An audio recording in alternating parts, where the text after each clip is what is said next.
most important start of your day, Metamucil every day. I'm gonna go make some tea. Don't record my trash. I forgot. Stop. Yeah.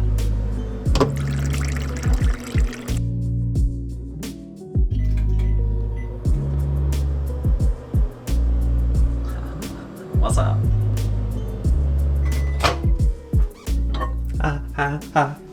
Focus, there you go.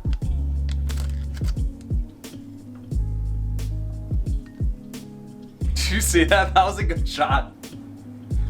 Oh, that's nice. It's Japanese green tea, by the way. I have to set up my apartment. I have to set up the actual camera. First, I will pull out my suit. Look at that, from Thailand, custom made. I use my actual camera that I use for YouTube. I use that for my interviews. I can pop a little bit more and just make that initial impression that much better. I'm gonna use this to, what is that called? Prop up, yeah, I'm gonna use that to prop up my laptop a little bit. And then as you can see, the camera will be right there. And then I'll turn that on and it'll look crispy. I guess more tea actually tastes good. How are you doing today, Sarah?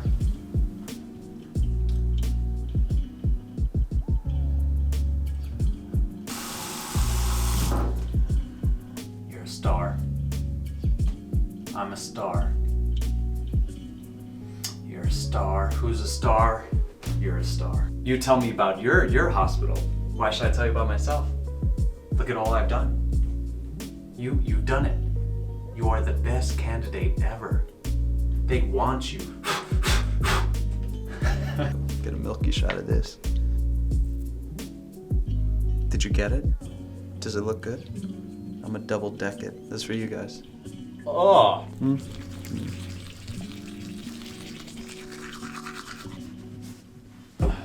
I'm a clean guy.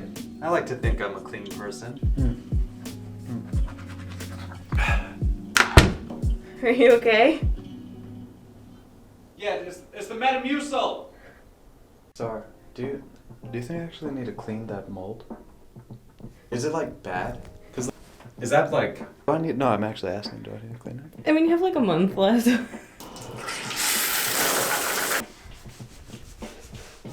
Okay.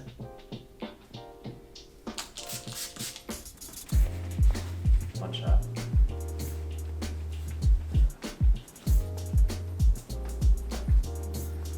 How's that look? That fix it? Yeah. My lips are getting super chappy, so just keep. It's important to keep your lips chapped throughout the whole interview. To keep them chapped. What do you call it then? Moist. Keep them. What do you call it after you put it on? Moist? Lubricated?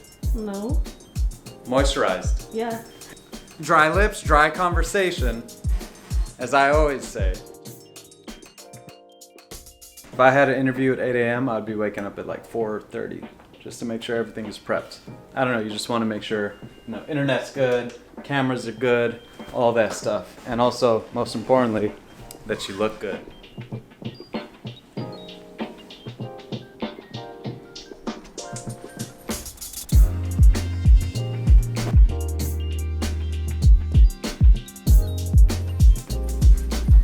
Sounds like gold. This is my microphone. This is the $30 USB microphone.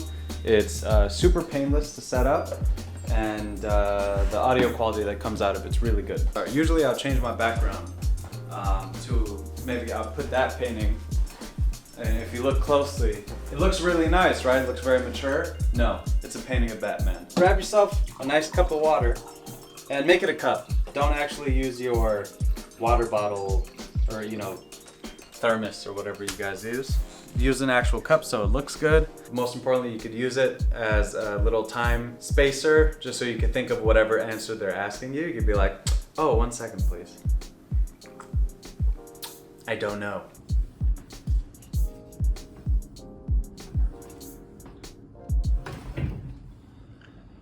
Oh. So what I'm doing right now is I'm actually putting in a dummy battery for the camera. You see that little hole? That's how I get to plug it into the wall, so it gets to last me the whole interview. Taking this wire, I'm actually gonna plug it into here. Camera thinks it's a regular battery, but it's actually connected to a power outlet. So this could be running all day. So it's great for interviews that go for 6-7 hours. My camera is basically exactly where my webcam is. And I'm gonna show you the difference between the two. Quality difference is insane. This is my webcam quality. It's okay. If you look closely, it's really not the best, right? But with this setup, it looks like this. Pretty cool, right? If you're gonna use this method, you're basically going to stand out compared to everybody else. And that's a great thing. Before any words have been spoken, you are already looking pretty good. You saw the difference between my webcam and doing it through a camera. So that's my setup. But let's go back to the original spot. If you made it this far, in return, I would like to tell you about 5 tips that I've picked up along the way. I've just finished my interviewing season, at least the interviews that I've scheduled so far, but this is exactly what I've done every single time. Now, 5 tips. Number 1, probably the smartest thing and the most easiest thing you can do is Google common interviewing questions for residency. Common questions that I've been getting are just extremely common, and almost every program is gonna ask you about this is, tell me about yourself. When you do this tell me about yourself, I actually recommend that you write it down. You write it down and you practice it and get so used to telling it. Also, don't make it sound rehearsed, but try to, put some uhs and ums in there so it sounds like you're thinking anyway, but just make sure you have something prepared. You want it to be academic focused, you want it to show, you want to flex how much you've been doing in the field that you're applying to, and then also at the same time, you want to just sprinkle in a little personal notes like, hey, I'm friendly, I love reading, I love riding bikes or whatever, love spending time with my family. So just put some personal touches in the beginning and at the end, just so that it's a nice balance between the two. But also, this is your time to kind of explain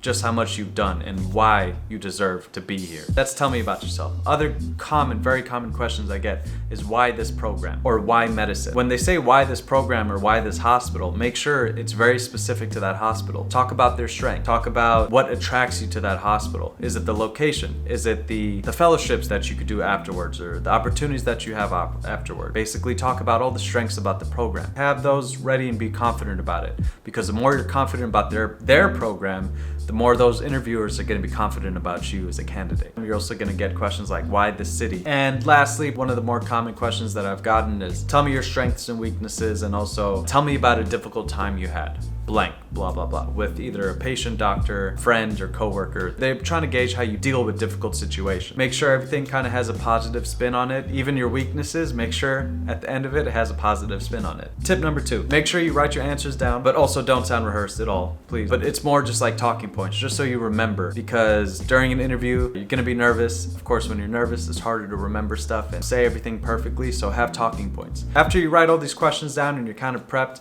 and you have your camera set up like this, call a friend over Zoom and practice with them. And this is an opportunity for you to be asked questions, be able to speak about them freely, and get all those stutters, ums, and fillers out the way. So make sure you practice with your friend, make sure your lighting, your sound, and your video is good. Even your background, make sure your background is appropriate. Even for me, these are not appropriate. Tip number 3, and an extremely important tip, make sure you remember and you know every single detail about your CV and personal statement front to back. The dates, the experiences that you had, what you said you've accomplished in those for those experiences, whether it's research, volunteering, or work experience. Make sure you know every single detail, because it is all fair game. They can ask you to talk about any of these experiences that you've had, and your job is to know those experiences, obviously, but also be able to talk about them freely. Talk about what you learned, talk about what you like, and mostly talk about what you like, not didn't like, but just talk about what you like. And talk about, how it's made you a better candidate or a stronger person at the end of the day. That's an extremely important point, and I think if anything, just make sure you know that. Tip number 4, prepare your questions beforehand. You may not know this, but interviews can take anywhere from 25 minutes to an hour. And so for the most part, they're 30 minutes long. In those 30 minutes, some interviewers will give you the second half of the interview, so 15 minutes to ask questions. So sometimes you're gonna have to ask questions for 15 minutes long, and you wanna make sure you use as many questions, you ask as many questions as possible. Don't end a conversation early because you didn't have questions. So you have about 4 interviewers a day. And for every interviewer, I want you to write down at least 3 to 4 good, solid questions. Questions that you're, truly intrigued about, questions that can really get them talking, or they could even be personal, especially with residents. I love asking more personal questions like, hey, what was the single most greatest experience you've had since you've been at this program? Things like that. So make sure you prepare your questions beforehand. And for the last tip is kind of a jumble. I'm just gonna tell you a whole bunch of last minute things. If next year your interview is over Zoom again, God forbid, but if it is again, you could have post-it notes on the side of your computer. You could also have a Word document up next to your Zoom window. You could have your interviewer on one side and your notes really close to your interviewer. So it kind of looks natural, like you're not looking or reading off of a teleprompter or something like that. In addition to tip number 5, make sure you practice with a friend. Really practice, because you could have all these things written down. You could feel like you're prepared, could easily answer the tell me about yourself question, but I promise you it's way different when you're actually on camera. There's a big light in front of your face and you have to actually say it. You're gonna be filling it with a lot of ums, you're gonna get nervous, you're gonna forget what you said, you're gonna mix sentences up. So make sure you practice and you get all those nervous tics out the way. Don't, fling your hands around too much, don't sway in your chair too much, make sure you have eye contact with the interviewer. Use this practice to sharpen up your communication skills and also make sure everything looks good visually. And lastly, make sure you have enough coffee or tea, whatever gets you going through the day, because these interviews can go from 4 hours to like 6 hours long, 8 hours even. Yeah, make sure you're ready for that. I think that is it. Thank you for following me through this day. Wish me luck, keep your fingers crossed, and I'm very excited for the future. Thanks for watching, I really appreciate it. I hope you liked this video as much as I liked making it. Okay, thanks for watching, bye.